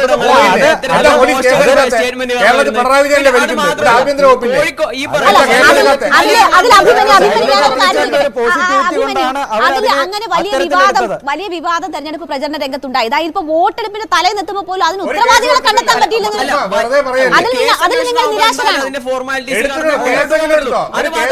ഇതിൽ വേറൊരു കാര്യം കൂടെ പറയാനുണ്ട്. ഈ ഇതേ മണ്ഡലത്തിൽ ഒരു വലിയൊരു ഒരു മത്സരം നടക്കുന്ന ഒരു മണ്ഡലമാണ്. ഇപ്പോ ശൈല ടീച്ചർ മത്സരിക്കുന്നുണ്ട്, ഷാഫി പറമ്പിൽ മത്സരിക്കുന്നുണ്ട്. BJP-യുടെ സ്ഥാനാർത്ഥി അവിടെ ആരായിരുന്നു? അപ്രസക്തനായിരുന്നു ആ സ്ഥാനാർത്ഥി. അതെങ്ങനെയാണ് അവിടെ അങ്ങനെ ഒരു രീതിയിൽ ഒരു കാൻഡിഡേറ്റിനെ നിർത്തുക? കേരളത്തിലെ എല്ലാ സ്ഥാനാർത്ഥികളും അപ്രസക്തന്മാരായിട്ട് നിൽക്കുകയായിരുന്നു. പ്രിയപ്പെട്ട ഒരു സുഹൃത്ത് ചോദിച്ചു, എന്താണ് രാഷ്ട്രീയ പാർട്ടികൾ ഈ തെരഞ്ഞെടുപ്പിൽ ചെറുപ്പക്കാർക്ക് വേണ്ടി വിളിക്കുന്നത്? തൊഴിലില്ലായ്മയെ കുറിച്ച് ആരെങ്കിലും എന്തെങ്കിലും മിണ്ടുണ്ടോ? ഞങ്ങൾ പറയുന്നുണ്ട്, ഞങ്ങൾ പ്രകടനപത്രത്തിൽ ഈ ഗവൺമെന്റ്, മോഡി ഗവൺമെന്റ് തടഞ്ഞു വെച്ചിരിക്കുന്ന മുഴുവൻ വേക്കൻസികളിൽ 30 ലക്ഷത്തിലധികം വേക്കൻസികൾ നിയമനം നടത്തുമെന്ന് ഞാൻ പറയുന്നുണ്ട്. ചെറുപ്പക്കാർക്ക് അപ്രന്റീസ്ഷിപ്പായി 1 ലക്ഷം രൂപ കൊടുക്കുമെന്ന് ഞങ്ങൾ പറയുന്നുണ്ട്. ഇവിടെ ചെറുപ്പക്കാർക്ക് പ്രതീക്ഷ നൽകുന്ന ഒരു വാഗ്ദാനം, അത് ഉറപ്പ് നൽകുന്നത് കോൺഗ്രസ് പ്രാതിനിധ്യം തന്നെ കുറവാണ്. അപ്പോ ആകെ പങ്കെടുക്കുന്ന ഒരു സ്ത്രീയാണ്. അപ്പോ എന്താണ് യുവാക്കളുടെ പ്രതിനിധിയായി നിന്ന് പേര് പറഞ്ഞോളൂ. പേര് വർദ്ധ എന്നാണ്. വർദ്ധ, ഞാൻ ഈ തെരഞ്ഞെടുപ്പിനെ കാണുന്നത് ഒരു രാജ്യത്തിന്റെ മൊത്തം ജനാധിപത്യത്തെ രക്ഷിക്കാനുള്ളതായിട്ടാണ്. ഇപ്പോൾ പാർട്ടികൾ, പല പാർട്ടികളും NDAയും അങ്ങനെയാണ് ഞാൻ ഇതിനെ കാണുന്നത്. പരസ്പരം കടിച്ചു പറിക്കുന്നതിന് പകരം ഒരുമിച്ച് നിന്നിരുന്നെങ്കിൽ ഒരു രാജ്യത്തിന്റെ ജനാധിപത്യത്തെ മുഴുവൻ രക്ഷിക്കാനുള്ള കഴിവ് ഈ തെരഞ്ഞെടുപ്പിനില്ലേ? കാരണം അധികാരത്തിലുള്ളത് ആ പാർട്ടി, ഇലക്ഷൻ നടത്തുന്നത് ആ പാർട്ടി, ഇലക്ഷൻ കമ്മീഷൻ ആ പാർട്ടിയുടേത്. ഇതെങ്ങനെയാണ് നമുക്ക് നോക്കി കാണുന്നത്? ശരി, നിങ്ങൾ കുറച്ചുകൂടി ഒരുമിച്ച് നിൽക്കുന്ന, പ്രതിപക്ഷം ഒരുമിച്ച് നിൽക്കുന്ന സാഹചര്യം ഉണ്ടായിരുന്നുവെങ്കിൽ എന്ന് ആശിക്കുകയാണല്ലേ? അങ്ങനെ സാധ്യമായത് ചെയ്തു എന്ന് നിങ്ങൾക്ക് പറയാം. അപ്പോൾ പോലും ഒരു സംശയം, കുറച്ചുകൂടി മുന്നൊരുക്കങ്ങൾ തുടങ്ങി. നമുക്കറിയാം, പ്രശാന്ത് കിഷോറിനെ പോലെയുള്ളവരൊക്കെ പറയുന്നുണ്ട്, പ്രതിപക്ഷ ഐക്യം കുറച്ചുകൂടി മുന്നേ ആയിരുന്നുവെങ്കിൽ ഒരു പക്ഷേ ഒരു നല്ല മാറ്റം ഉണ്ടാക്കാൻ പറ്റുമായിരുന്നു. ആരോടായിരുന്നു ചോദ്യം? സത്യത്തിൽ എല്ലാ പ്രതിനിധികളോടുമായിട്ടാണ് ചോദ്യം. പ്രത്യേകിച്ച് കോൺഗ്രസിന്റെ പ്രതിനിധിയോട്. കോൺഗ്രസ് തന്നെയാണ് ഇതിന് മറുപടി പറയേണ്ടത്. കാരണം BJP-ക്കെതിരെ ഒരു മുന്നണി എന്ന് പറയുമ്പോൾ നിങ്ങളാണല്ലോ അതിന് നേതൃത്വം. പറഞ്ഞു. തീർച്ചയായും അത് കോൺഗ്രസിനോടും അല്ലെങ്കിൽ ഇന്ത്യ മുന്നണിയോടുള്ള ജനങ്ങളുടെ പ്രതീക്ഷയാണ് പ്രിയപ്പെട്ട സഹോദരി പങ്കുവച്ചത്. തീർച്ചയായും അത് ശരിയാണ്. നമുക്ക് ഈ രാജ്യത്തെ ഫാസിസത്തെ നേരിടാൻ വേണ്ടി ഈ രാജ്യത്തെ എല്ലാ ജനാധിപത്യ പാർട്ടികളും മതേതര പാർട്ടികളും വളരെ നേരത്തെ ഒന്നിക്കേണ്ടതായിരുന്നു. അതിന് വളരെ താമസമുണ്ടായി. പക്ഷേ താമസം ഉണ്ടായെങ്കിൽ പോലും അങ്ങനെ ഒരു പോരാട്ടം നടത്താൻ, അങ്ങനെ ഒരു പല ഭിന്നിച്ച അഭിപ്രായങ്ങളുള്ള വ്യത്യസ്തമായ കാഴ്ചപ്പാടുകളുള്ള രാഷ്ട്രീയ പാർട്ടികളാണ്. അവരെല്ലാം ഒരു തെരഞ്ഞെടുപ്പ് കാലഘട്ടത്തിൽ പോലും ഒരു പ്ലാറ്റ്ഫോമിൽ വരാൻ കഴിഞ്ഞു. ഇന്ത്യ എന്ന് പറയുന്ന ഒരു മുന്നണിയുടെ പേരിൽ മത്സരിക്കാൻ കഴിഞ്ഞു എന്ന് പറയുന്നത് ഇന്ത്യൻ ജനാധിപത്യത്തിന്റെ ഒരു വലിയ ഉദാത്തമായ മാതൃക തന്നെയാണ്. ഒരു ഭരണമാറ്റം ഉണ്ടാകും എന്ന പ്രതീക്ഷ നിങ്ങളെ സംബന്ധിച്ചുണ്ടോ, അല്ലെങ്കിൽ നിങ്ങൾ അങ്ങനെ ആഗ്രഹിക്കുന്നുണ്ടോ? തീർച്ചയായിട്ടും ഇന്ത്യ മുന്നണി വരണമെന്ന് ആഗ്രഹമുണ്ട്. ഞാൻ കോൺഗ്രസിലെ പ്രതിനിധിയോട് ചോദിക്കുന്നത്, ഒരു പാർട്ടിക്കുള്ളിൽ തന്നെ ഇത്ര വ്യക്തിപരമായിട്ടുള്ള ഗ്രൂപ്പുകൾ വന്ന് നിങ്ങൾ പരസ്പരം ഐക്യക്ക് വേണ്ടി അടികൂടുമ്പോൾ എങ്ങനെയാണ് ഇന്ത്യ മുന്നണിയെ നിങ്ങൾ മുമ്പോട്ട് കൊണ്ടുപോകുന്നത്? അങ്ങനെ ഒരു ചോദ്യം ചോദിച്ചോളൂ. എനിക്ക് ഇടതുപക്ഷത്തിന്റെ പ്രതിനിധിയോടും കോൺഗ്രസിനോട് ആണ് ചോദിക്കാനുള്ളത്. ഇപ്പോൾ രാഹുൽ ഗാന്ധിയാണ് അടുത്ത പ്രധാനമന്ത്രി. ഇപ്പോൾ ഭരണമാറ്റം വന്നതിന് രാഹുൽ ഗാന്ധിയാണ് പ്രധാനമന്ത്രി എന്നാണ് പറയുന്നത്. പിന്നെ എന്തുകൊണ്ടാണ് ഈ വയനാട്ടിൽ ഇങ്ങനെയുള്ളൊരു സംവിധാനം, അതായത് ഇടതുപക്ഷം മത്സരിക്കാൻ നിൽക്കുന്ന ഉള്ളൊരു സാഹചര്യം എങ്ങനെയാണ് ഇവർ ഒറ്റക്കെട്ടാന്ന് പറയാൻ കഴിയുന്നത്? കേരളത്തിലെ സാഹചര്യം വ്യത്യസ്തമല്ലേ? ആദ്യം രാഹുൽ ഗാന്ധി വയനാട് മത്സരിക്കാൻ എന്തുകൊണ്ട് ഉത്തരേന്ത്യയിൽ ഇങ്ങോട്ട് വന്നു എന്നായിരുന്നു BJPയുടെ പ്രധാനപ്പെട്ട ചോദ്യം. അപ്പോൾ ഉത്തരേന്ത്യയിൽ മത്സരിക്കാൻ വന്നപ്പോൾ എന്തുകൊണ്ട് വയനാട് ഉപേക്ഷിക്കുമോ എന്നുള്ള ചോദ്യം. ഇത് ഈ ചോദ്യങ്ങളൊന്നും പ്രസക്തമല്ല. ഇവിടെ കഴിഞ്ഞ തെരഞ്ഞെടുപ്പിൽ നരേന്ദ്രമോദി എന്തുകൊണ്ടാണ് ഗുജറാത്തിൽ നിന്ന് UP യിൽ വന്ന് മത്സരിക്കുന്നത്? അവിടെ അദ്ദേഹത്തിന് ജയിക്കാൻ കഴിയാത്ത സാഹചര്യം ഉള്ളതുകൊണ്ടാണ്. അതൊക്കെ രാഷ്ട്രീയമാണ്. രാഷ്ട്രീയത്തിൽ പല അടവ് നയങ്ങളുമുണ്ട്, അല്ലെങ്കിൽ രാഷ്ട്രീയത്തിൽ ചില തീരുമാനങ്ങൾ വിജയിച്ചിട്ടേ ഉള്ളൂ, പക്ഷേ പരാജയപ്പെട്ടില്ല. രാഹുൽ ഗാന്ധി കഴിഞ്ഞ പരാജയപ്പെട്ട. ഇപ്പോൾ ഈ തെരഞ്ഞെടുപ്പ് കഴിയുമ്പോൾ മനസ്സിലാവുമല്ലോ. ഇപ്പോൾ ഈ തെരഞ്ഞെടുപ്പ് കഴിയുമ്പോൾ നമുക്ക് മനസ്സിലാവും ഏതൊക്കെ സീറ്റിൽ ആരൊക്കെ വിജയിക്കുന്നു, ആരൊക്കെ ഈ രാജ്യത്ത് അധികാരത്തിൽ വരുന്നു. നാളെ നമുക്ക് കാണാൻ കഴിയും. നമുക്ക് 2 മിനിറ്റ് കൂടി അവശേഷിക്കുന്നു. വിജയിച്ചു എന്ന് പറയുന്നുണ്ട്. തെരഞ്ഞെടുപ്പ് എന്ന് പറയുന്നതും ജനാധിപത്യം എന്ന് പറയുന്നതും തോൽക്കുന്നവരുടെ കൂടിയാണെന്നും ഈ തോറ്റവർക്കൊക്കെ ഇവിടെ അഭിമാനത്തോട് ജീവിക്കാനുള്ള സാഹചര്യം ഒരുക്കലാണെന്നും BJPക്കാർ എന്ന് തിരിച്ചറിയുന്നുള്ള ഒരു ചോദ്യമുണ്ട്. ഈ തോറ്റതിന് എന്തിനാണ് ഇത്ര അവജ്ഞയോട് ഒരു തോൽവിയെ അത് എല്ലാത്തിന്റെ ഒരു അവസാനമായി കാണുന്നില്ല യുവതലമുറ. തെരഞ്ഞെടുപ്പ് രാഷ്ട്രീയത്തിൽ പരാജയം ഒന്നും ഒരു അവസാനമല്ല. ഞങ്ങൾ പരാജയത്തെ എപ്പോഴും ഒരു വിജയത്തിന് തുടക്കമായി കാണുന്ന പാർട്ടിയാണ്. പരാജയത്തെ പേടിച്ചുകൊണ്ട് തെരഞ്ഞെടുപ്പ് അടക്കം ഇത്തരത്തിൽ ഹൈജാക്ക് ചെയ്യുന്നത്. കോൺഗ്രസ് എന്ന് പറയുന്ന ഒരു രാഷ്ട്രീയ പാർട്ടിയെ സംബന്ധിച്ചിടത്തോളം അവർ മത്സരിക്കുന്ന അമേഠിയും റായ്ബറേലിയും എന്ന് പറയുന്നത് അവരുടെ കുടുംബം മാത്രം കൈകാര്യം ചെയ്യുന്ന ഒരു കുത്തക സീറ്റാണ്. അവരുടെ കുടുംബം മാത്രം മത്സരിച്ച് ചില ഇടവേളകളിൽ ഒഴിച്ചാൽ അവരുടെ കുടുംബം മാത്രം മത്സരിച്ച് വിജയിക്കുന്നതാണ്. അല്ല പറയട്ടെ, കഴിഞ്ഞ തവണ രാഹുൽ ഗാന്ധി എന്തുകൊണ്ട് അവിടെ നിന്ന് സ്വന്തം മണ്ഡലത്തിൽ നിന്ന് പോയി എന്ന് കാരണം അവിടെ യാതൊരുവിധ പ്രവർത്തനവും MP ആയിരുന്ന 5 വർഷക്കാലം ചെയ്യാൻ കഴിയാത്തതിന്റെ പരാജയം മുൻകൂട്ടി അറിഞ്ഞുകൊണ്ട് തന്നെയാണ് വയനാട് വന്ന് മത്സരിച്ചത്. കൃത്യമായ റിസൾട്ട് വന്നപ്പോൾ അദ്ദേഹം അവിടെ പരാജയപ്പെട്ടല്ലോ. പരാജയത്തെ ഒരു കുറവായല്ല, കഴിഞ്ഞ 5 വർഷത്തെ പ്രവർത്തനത്തിന്റെ ഫലമായിട്ട് നമ്മൾ ഇതിന്റെ അവസാന മിനിറ്റിലേക്ക് എത്തുമ്പോൾ ഇപ്പോ തെരഞ്ഞെടുപ്പ് പ്രചരണ രംഗത്ത് യുവാക്കൾ ആഗ്രഹിച്ച രീതിയിലുള്ള ഒരു പ്രചരണം കാഴ്ചവെക്കാൻ ഒരു രാഷ്ട്രീയ പാർട്ടികൾക്കും കഴിഞ്ഞില്ല എന്നൊരു ആക്ഷേപം നിങ്ങൾ ഉയർത്തി കണ്ടു. വർഗീയത ചർച്ച ചെയ്തു, അനാവശ്യമായ കാര്യങ്ങളിലേക്കാണ് ഫോക്കസ് പോയത്, യുവാക്കളുടെ പ്രശ്നങ്ങൾ വേണ്ട രീതിയിൽ ചർച്ച ചെയ്തില്ല. പക്ഷേ അപ്പോഴും ജനാധിപത്യ പ്രക്രിയയിൽ ഉള്ള പ്രതീക്ഷ നിലനിർത്തിക്കൊണ്ടാണ് അവസാനത്തെ ഈ കുട്ടി നമ്മളോട് സംസാരിച്ചത്, ഇല്ലേ? പേര് ഞാൻ മറന്നുപോയി. അനു പൗലോസ് സംസാരിച്ചത് ഒരു തോൽവി ഒന്നിന്റെയും അവസാനമല്ല എന്ന നിലയിലാണ്. അതാണോ നിങ്ങളുടെ ഒരു പൊതു കാഴ്ചപ്പാട്? ഇപ്പോൾ ഒരു തിരിച്ചടി നേരിട്ടാലും അല്ലെങ്കിൽ നിങ്ങളുടെ പ്രതീക്ഷയ്ക്കൊത്ത് ഉയർന്നില്ലെങ്കിലും ജനാധിപത്യ രാജ്യമായ ഇന്ത്യ ഈ രീതിയിൽ നിലനിൽക്കും, ആ പ്രക്രിയയിൽ വിശ്വാസം അർപ്പിച്ച് മുന്നോട്ട് പോകും, അത് തന്നെയാണോ നിങ്ങളുടെ? തീർച്ചയായിട്ടും ഈ അവസാനം പറഞ്ഞ പോലെ തന്നെ ഇത്തവണത്തെ തെരഞ്ഞെടുപ്പിന്റെ ഫലം എന്തായാൽ പോലും അടുത്ത തവണ തെരഞ്ഞെടുപ്പിലേക്ക് കൂടുതൽ ശക്തിയോടുകൂടി കൂടുതൽ ജനാധിപത്യപരമായി തന്നെ മുമ്പോട്ട് പോകാൻ എല്ലാ പാർട്ടിയും കഴിയുന്നുള്ളതാണ് പ്രതീക്ഷ. ഇത്തവണ എന്തായാലും BJP വിജയിച്ചാൽ പോലും BJPയുടെ ഈ തെരഞ്ഞെടുപ്പ് ഒരിക്കലും ഒരു എളുപ്പമുള്ള വഴിയായിരിക്കില്ലെന്നും വളരെ ബുദ്ധിമുട്ടേറിയതായിരിക്കുമെന്നും അടുത്ത തെരഞ്ഞെടുപ്പിലേക്ക് എത്തുമ്പോൾ കൂടുതൽ BJP വിരുദ്ധ വോട്ടുകൾ ഏകീകരിക്കാനും. അപ്പോ അത് ഇന്ത്യ മുന്നണി പ്രതിനിധികളെ സംബന്ധിച്ചൊരു ആശ്വാസം നൽകുന്നതാണ്. യുവതലമുറ കാത്തിരിക്കാൻ തയ്യാറാണ്, നമ്മുടെ കൂടെ ആണല്ലോ. പ്രതീക്ഷ നൽകുന്നതാണോ? ഏറ്റവും പ്രതീക്ഷ നൽകുന്നത് ചെറുപ്പക്കാരാണ്. ഇപ്പൊ ചെറുപ്പക്കാരുടെ അരാഷ്ട്രീയവാദമൊക്കെ ഉയർത്തുന്നുവെങ്കിൽ പോലും എന്തുകൊണ്ടാണ് ചെറുപ്പക്കാർ രാജ്യം വിട്ടു പോകുന്നത് എന്നുള്ള ചിന്ത നമ്മൾ ഗൗരവമായി ഈ രാജ്യം ഭരിക്കുന്ന ഗവൺമെന്റുകൾ, കേരളത്തിലെ ആയാലും ഇന്ത്യ ഭരിക്കുന്നതായാലും ഭരണാധികാരി ആലോചിക്കേണ്ടതാണ്. ഈ രാജ്യത്ത് മെച്ചപ്പെട്ട തൊഴിലവസരങ്ങൾ ഇല്ലാത്തതുകൊണ്ട്, മെച്ചപ്പെട്ട ജീവിത സാഹചര്യങ്ങൾ ഇല്ലാത്തതുകൊണ്ട്, കൂടുതൽ മെച്ചമായി ജീവിക്കാൻ കഴിയാത്ത അവസ്ഥ ഈ രാജ്യത്തുള്ളത് കൊണ്ട് തന്നെയാണ് ചെറുപ്പക്കാർ പുതിയ അവസരങ്ങൾ തേടി രാജ്യം വിട്ടു പോകുന്നത്. ആ ചെറുപ്പക്കാരെ ഇന്ത്യയിലേക്ക് കൊണ്ടുവരാൻ മേക്ക് ഇൻ ഇന്ത്യ അല്ലെങ്കിൽ stand up India, sitting India, shut up India എന്നൊന്നും പ്രധാനമന്ത്രി പറഞ്ഞിട്ട് കാര്യമില്ല. ഈ ചെറുപ്പക്കാർക്ക് അവസരം കൊടുക്കൂ, ചെറുപ്പക്കാർക്ക് തൊഴിൽ കൊടുക്കൂ, അവർക്ക് നല്ല ജീവിത സാഹചര്യം കൊടുക്കൂ, അവർക്ക് ഈ രാജ്യത്ത് ജീവിക്കാനുള്ള സ്വതന്ത്രമായി ചിന്തിക്കാൻ ഉള്ള അവസരം കൊടുക്കൂ. അതാണ് ഈ രാജ്യം ഭരിക്കുന്ന ഭരണാധികാരികളോട്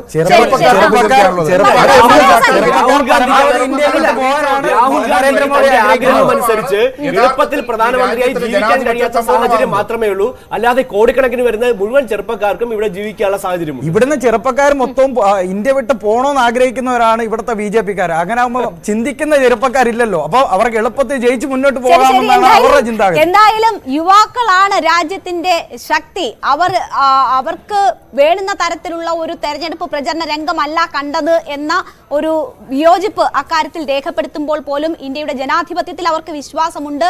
നാളെ റിസൾട്ട് കഴിഞ്ഞ് അവർക്ക് അനുഗുണമായ അല്ലെങ്കിൽ അവർ പ്രതീക്ഷിക്കുന്ന തരത്തിലല്ല പുതിയ സർക്കാരിന്റെ പ്രവർത്തനങ്ങളെങ്കിൽ കാത്തിരിക്കാനും അത് വോട്ടിലൂടെ തന്നെ അതിന് മറുപടി കൊടുക്കാനുമുള്ള കാത്തിരിക്കാനുള്ള മനസ്സുകൂടി ഉള്ളവരാണ് തങ്ങൾ എന്ന് സൂചിപ്പിക്കുകയാണ്. എന്തായാലും യങ് ഇന്ത്യ ഇവിടെ പൂർണ്ണമാവുകയാണ്. എന്താണ് തെരഞ്ഞെടുപ്പ് ഫലം എന്ന് അറിയാൻ ഇനി മണിക്കൂറുകളുടെ കാത്തിരിപ്പ് മാത്രമേ ഉള്ളൂ. നമുക്ക് കാത്തിരിക്കാം. എല്ലാ പ്രേക്ഷകർക്കും നന്ദി.